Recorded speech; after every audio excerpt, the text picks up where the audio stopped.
नमस्कार दोस्तों, इस चैनल पर आने के लिए धन्यवाद। कृपया हमारे इस चैनल को सब्सक्राइब करें।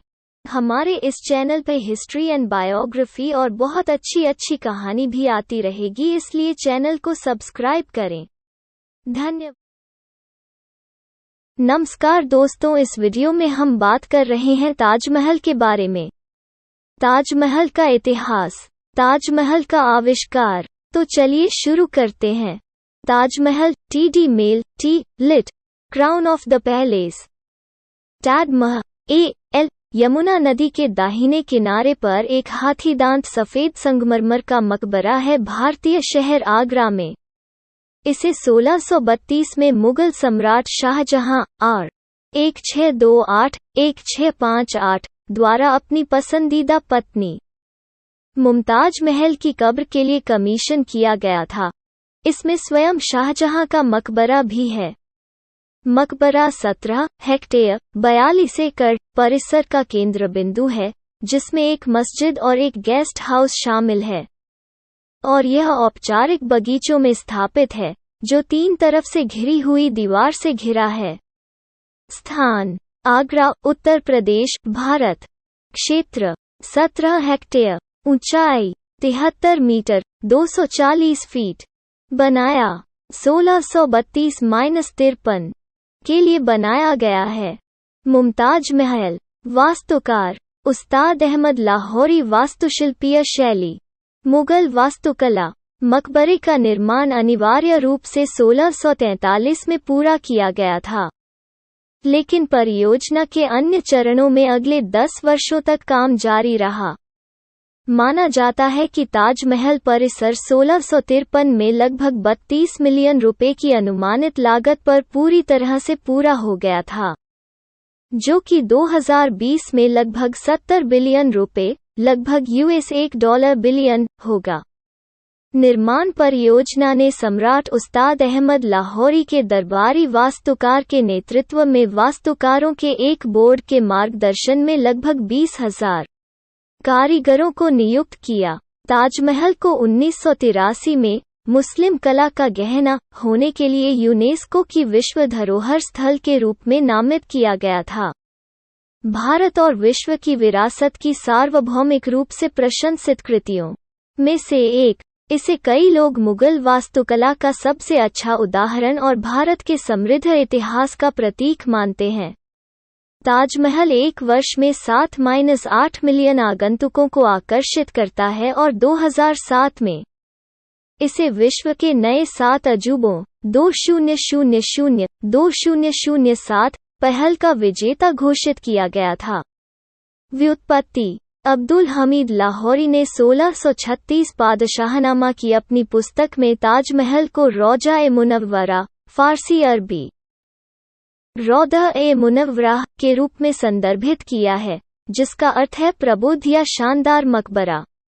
अब इस्तेमाल किया जाने वाला नाम ताजमहल फारसी ताज महल से आया है और इसका अर्थ है मुकुट। ताज महल महल महल मुमताज महल का उपनाम भी है, जिसके लिए शाहजहां ने मकबरा बनवाया था। प्रेरणा। ताजमहल को 1631 में शाहजहां ने अपनी पत्नी मुमताज महल की याद में बनवाने के लिए बनवाया था, जिनकी उस वर्ष 17 जून को मृत्यु हो गई थी, जबकि उनकी 14वीं संतान गौहरा बेगम को जन्म दिया गया था। निर्माण 1632 में शुरू हुआ और मकबरा 1648 में पूरा हुआ, जबकि आसपास के भवन और उद्यान 5 साल बाद समाप्त हो गए थे। मुमताज महल की मृत्यु के बाद शाहजहां के दुहक का दस्तावेजीकरण करने वाला शाही दरबार ताजमहल की प्रेरणा के रूप में आयोजित प्रेम कहानी को दर्शाता है। निर्माण। ताजमहल आगरा के 4 दीवारी के दक्षिण में भूमि के एक पार्सल पर बनाया गया है। शाहजहां ने महाराजा जय सिंह को जमीन के बदले में आगरा के केंद्र में एक बड़ा महल भेंट किया। 40 लगभग 1.2 हेक्टेयर 3 एकड़ के क्षेत्र में खुदाई की गई। रिसाव को कम करने के लिए गंदगी से भरा और नदी के किनारे से 50 मीटर 160 फीट ऊपर लगाया गया। मकबरे के क्षेत्र में मकबरे की नींव बनाने के लिए कुएं खोदे गए और पत्थर और मलबे से भर दिया गया। बांस के बजाय कामगारों ने मकबरे को प्रतिबिंबित करने वाले एक विशाल ईंट मचान का निर्माण किया। मचान इतना विशाल था कि फोरमैन ने अनुमान लगाया कि इसे नष्ट करने में वर्षों लगेंगे। ताजमहल का निर्माण पूरे भारत और एशिया की सामग्रियों का उपयोग करके किया गया था। ऐसा माना जाता है कि निर्माण सामग्री के परिवहन के लिए 1000 से अधिक हाथियों का उपयोग किया गया था। ताजमहल को आकार देने के लिए 22,000 मजदूरों, चित्रकारों, कशीदाकारी कलाकारों और पत्थर काटने वालों की मेहनत लगी। पारभासी सफेद संगमरमर मकराना राजस्थान से, जैस्पर पंजाब से, जेड और क्रिस्टल चीन से लाया गया था। फिरोजा तिब्बत से और लापिस लाजुली अफगानिस्तान से था, जबकि नीलम श्रीलंका से और कारेलियन अरब से आया था। कुल मिलाकर 28 प्रकार के कीमती और अर्धकीमती पत्थरों को सफेद संगमरमर में जड़ा गया था। उद्धरण वांछित किंवदंती के अनुसार शाहजहां ने फैसला सुनाया कि कोई भी व्यक्ति मचान से ली गई ईंटों को रख सकता है, और इस तरह इसे रातों रात किसानों ने तोड़ दिया।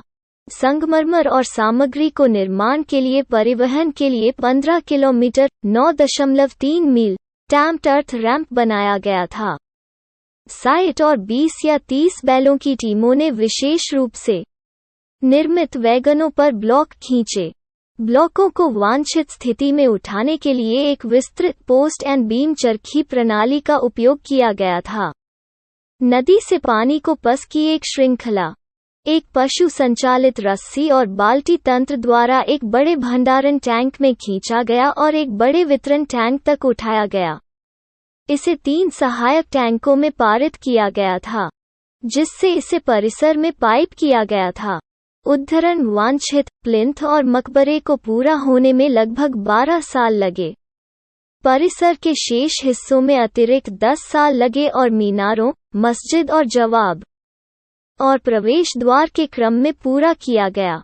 चूंकि कॉम्प्लेक्स चरणों में बनाया गया था, इसलिए समापन पर अलग अलग राय के कारण पूर्णता तिथियों में विसंगतियां मौजूद हैं।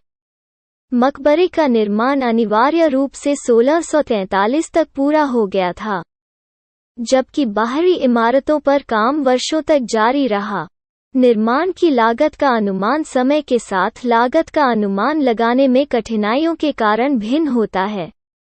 उस समय की कुल लागत लगभग 32 मिलियन भारतीय रुपये होने का अनुमान लगाया गया है, जो कि 2015 के मूल्यों के आधार पर लगभग 52.8 बिलियन भारतीय रुपये 827 मिलियन US डॉलर है।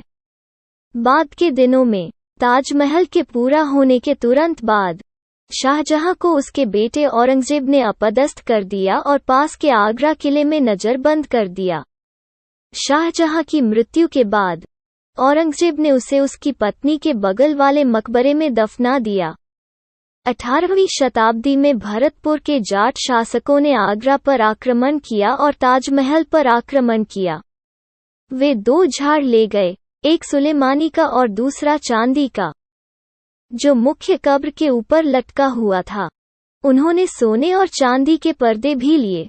एक मुगल इतिहासकार कानबो ने कहा कि जाटों के विनाश के दौरान मुख्य गुंबद के शीर्ष पर 4.6 मीटर ऊंचे 15 फीट फाइनियल को कवर करने वाली सोने की ढाल को भी हटा दिया गया था। 9वीं शताब्दी के अंत तक इमारतों के कुछ हिस्से गिर गए थे जीर्णता में। 19वीं सदी के अंत में ब्रिटिश वायसराय लॉर्ड कर्जन ने एक व्यापक बहाली परियोजना का आदेश दिया, जो 1908 में पूरी हुई। 48 उन्होंने आंतरिक कक्ष में बड़े दीपक को भी चालू किया, जिसे काहिरा मस्जिद में एक के बाद एक बनाया गया था। इस समय के दौरान उद्यान को यूरोपीय शैली के लॉन के साथ फिर से तैयार किया गया था, जो आज भी मौजूद हैं। उद्धरण वांछित। इस वीडियो को देखने के लिए धन्यवाद। मुझे उम्मीद है कि आप सभी को वीडियो पसंद आया होगा, इसलिए इंटरेस्टिंग वीडियो के लिए कृपया इस चैनल को लाइक और सब्सक्राइब करें।